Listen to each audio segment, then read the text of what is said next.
Hello friends, doctor Ranjan here. आज मैं ये वीडियो इसलिए बना रहा हूँ कि हमारे पास काफ़ी सारे ऐसे क्लाइंट्स आते हैं जो नया पपी लेके आते हैं और वो इतना डर जाते हैं कि पपी लाने के बाद अपने पूरे घर के सारे मेंबर को anti rabies vaccination free exposure लगवा लेते हैं। चाहे 5 मेंबर हो, 6 मेंबर हो, अननेसेसरली पेन झेलते हैं। तो वो ये क्यों करते हैं? एक डर के कारण कि पपी उनके पास है, उसको काट लिया या उसको लीक कर लिया, सलाइवा लग गया या स्नेल से स्क्रैच कर दिया तो पूरे फैमिली वालों को रेबीज हो जाएगा। देखिए, ऐसा डरने की ज़रूरत बिल्कुल नहीं होता, क्योंकि कोई भी पपी, आप अगर हेल्दी पपी लाते हैं तो जनरली वो रैबिस कैरी नहीं करता। बाय बर्थ किसी को रैबिस नहीं होता। किसी भी पपी को रैबिस तब होता है जब कोई डॉग जो रैबिस से इन्फेक्टेड है उसको काटे। तो अगर आपने बच्चा किसी पेट शॉप से लिया है या बच्चा वहाँ से लिया है जहाँ पे पपी का मम्मी-पापा को आप जानते हैं, उसके मदर पेरेंट्स को मदर को जानते हैं और वो हेल्दी है, तो आपको बिल्कुल ही डरने की ज़रूरत नहीं है। दूसरी चीज़ ये है कि आप ध्यान बस ये रखें कि जब भी आप पपी खरीदते हैं, तो पपी वहाँ से खरीदें जहाँ पे जो पपी का मदर है वो वैक्सीनेटेड हो। जनरली अगर पप का मदर वैक्सीनेटेड है, तो बच्चों में मिल्क के थ्रू पैसिव इम्यूनिटी ट्रांसफर हो जाता है और उसके बाद 2 महीने तक अगर उसको कोई डॉग भी काटे तब भी उसको रेबीज का डरने का ज़रूरत होता नहीं।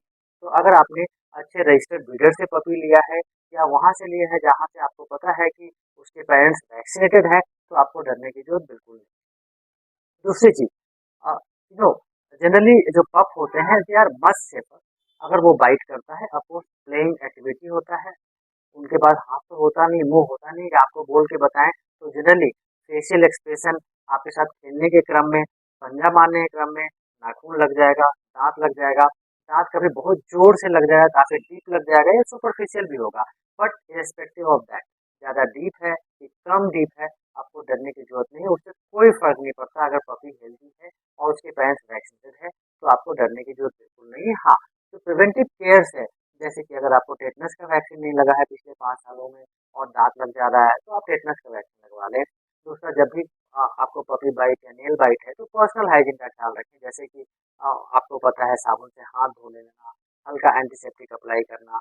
कभी भी डॉग बाइट या नेल स्क्रैच जो डीप हो उसको बैंडेज नहीं करते, क्योंकि बैंडेज करने में क्या होता है कि जो अनेरोबिक बैक्टीरिया है वो काफी तेजी से ग्रो करते हैं और जनरली बाइट में जब डीप हो तो उसका खतरा होता है। तो ऐसे में अगर बाइट डीप नहीं है, आप उसको बैंडेज नहीं करते हैं, तो आपको डरने की जरूरत बिल्कुल नहीं है। बच्चा है वो आपके साथ खेलेगा, काटेगा, सब कुछ करेगा, आपको कोई वैक्सीन लगवाने की जरूरत नहीं। दूसरा चीज, अगर बहुत ज्यादा आप पर्टिकुलर हैं तो यहाँ पे आपको एक सलाह मैं देना चाहता हूँ कि जब भी आप पपी खरीदते हैं, आप घर लाने के बाद 10 दिन या 15 दिन के बाद जाके एक बार उसके पपी को मदर को दें। अगर 10 दिन के बाद उसकी मदर हेल्दी है तो एब्सोल्युटली आप 1000% सेफ है, आपको डरने की बिल्कुल जरूरत नहीं है। ऐसे में आप घबराएं नहीं, पपी को प्यार करें, पपी लव एंजॉय करें।